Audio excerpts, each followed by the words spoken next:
আমার প্রথম ডাকটি এসেছিল আমাদের আল হিলাল ক্লাব, যখন আমি ২০০০ সালে ওয়ার্ল্ড কাপ বাছাই পর্ব খেলা দাম্মামে হয়েছিল।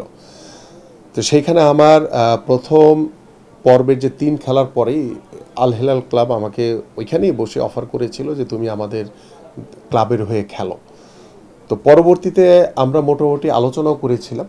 আর তখন যেহেতু বয়স কম, আসলে আমরা সাহসও করি না যে বাবা মাকে রেখে গিয়ে খেলবো বা এই দেশে থাকবো। এটা আমাদের জন্য স্বপ্নের মতো ছিল। তো পরবর্তীতে আমি চলে আসার পরে ওই সৌদি ফেডারেশনের একটা সিদ্ধান্ত হলো যে যেহেতু ওদের ওই সময়ে ভালো গোলকিপার বের হচ্ছিল না, ওরা কোনো ভালো গোলকিপার পাচ্ছিল না, তখন ওরা বলল যে আমরা যদি ফরেন কোনো গোলকিপারকে যদি রিক্রুটমেন্ট করি তাহলে তো আমাদের দেশে গোলকিপাররা খেলার সুযোগ পাবে কম, তাহলে আমরা গোলকিপার বের করতে পারবো না। তখন ওরা মানে সরকারিভাবে সিদ্ধান্ত নিয়েছে যে কোনো ফরেন গোলকিপারকে ওরা অ্যালাউ করবে না, যার কারণে কিন্তু ওই আল হিলাল ক্লাবের খেলার সুযোগটা কিন্তু আমার হাতছাড়া হয়ে গেছিলো ওই একটি কারণ। পরবর্তীতে নিউক্যাসেলের যে বিষয়টি, সেটা আমার ইনজুরির কারণে আসলে আমি খেলতে পারিনি। সেটা আমাদের জর্জ কোটান, তিনি বেশ কয়েক বছর আগে মারা গেছেন, যে তিনি সেই ব্যবস্থাটা করেছিলেন যোগাযোগ স্থাপনের পরেও সেই বিশ্বকাপ বাছাই পর্বের পরেই সৌদি আরবের। তো পরবর্তীতে আমার এমন একটি বড় ইনজুরি হলো স্পাইনাল কর্ডে, যেটির জন্য প্রায় দীর্ঘ ১ বছর আমাকে মাঠের বাইরে থাকতে হয়েছে।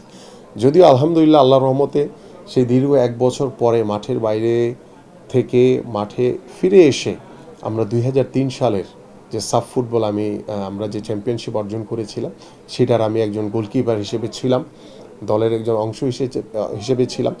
ওই কারণে আসলে আমার তখন ইনজুরির কারণে আমার খেলাও হয়ে ওঠেনি। বাট এই না খেলার যে পীড়া, এটা আসলে এখনও আমাকে পীড়া দেয়, বাস্তবতা।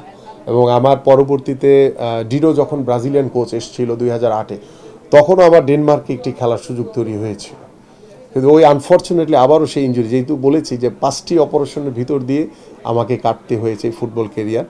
সো এই পীড়ার ভিতরেও একটি ভালো লাগা আছে যে তখনকার সময়ে আমি একজন গোলকিপার হিসেবে যখনই কোনো ফরেন কোচ এসছে তখন বলতো যে না, তুমি চাইলে কিন্তু আন্তর্জাতিক অঙ্গনে গিয়ে খেলার মতো সেই সামর্থ্য, সেই যোগ্যতা তোমার আছে।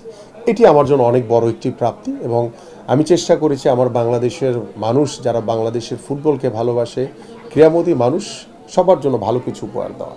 তো সেই পীড়ার জায়গায় কিন্তু ভালো লাগার জায়গাটা কিন্তু আমার কাছে মনে হয় অনেক বেশি। আসলে যেহেতু ফুটবলাররা বাংলাদেশি, বা তারা কিন্তু পৃথিবীর বিভিন্ন দেশের বিভিন্ন ক্লাবে খেলছে, সো আমাদের বাংলাদেশের যে ঘরোয়া ফুটবলের যেই রিচ বলেন বা যে কোয়ালিটি বলেন, সেটা হয়তো বা বেশ কয়েকটি ক্লাবের হয়তো বা সেই সুযোগ বা সেই সক্ষমতা রয়েছে। তো আমরা যদি এভারেজ প্রত্যেকটি ক্লাবকে যদি কাছাকাছি নিয়ে আসতে পারি, তাহলে কিন্তু আমাদের ঘরোয়া ফুটবলের লিগও কিন্তু অনেক রিচ বেড়ে যাবে আমাদের। তো সেই জায়গাটা আমরা হয়তো বা এই মুহূর্তে কতটুকু পারবে বাংলাদেশ ফুটবল ফেডারেশন আমার ধারণা নাই, বাট এটা আপনার যে চিন্তাধারাটা, এটা আমরা অবশ্যই পজিটিভলি আমি নিচ্ছি, কারণ ভবিষ্যতে এটা করা সম্ভব। কারণ হচ্ছে আমি যখন প্রত্যেকটা সেক্টরে পেশাদারিত্ব নিয়ে আসবো, প্রত্যেকটা ক্লাবের ভিতরে পেশাদারিত্ব আসবে, তখন কিন্তু আলটিমেটলি আমার কিন্তু সেদিকে যাইতে হবে। কারণ আমার যারা বাংলাদেশি বংশোদ্ভূত বিভিন্ন দেশে যারা খেলছে, তাদেরকে যদি তাদের যেই ফাইন্যান্সিয়াল সাপোর্ট দরকার, তাদের যে সামাজিক সাপোর্ট দরকার, সেটা যদি আমরা বাংলাদেশে এনশিওর করতে পারি, তাহলে তারা কেন খেলবে না বাংলাদেশে? অবশ্যই তারা খেলবে।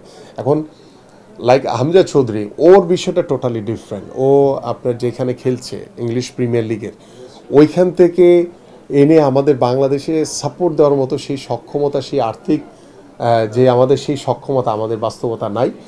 বাট আমরা বাংলাদেশি ফুটবলাররা বিদেশের মাটিতে খেলছে, বাট যখন আমরা একজন বাংলাদেশি হিসেবে আমার সবার আগে যে বাংলাদেশ, সেই বাংলাদেশকে রিপ্রেজেন্ট করার জন্য তারা যে বাংলাদেশ দলের হয়ে খেলছে, এটা অনেক বড় একটি বিষয়।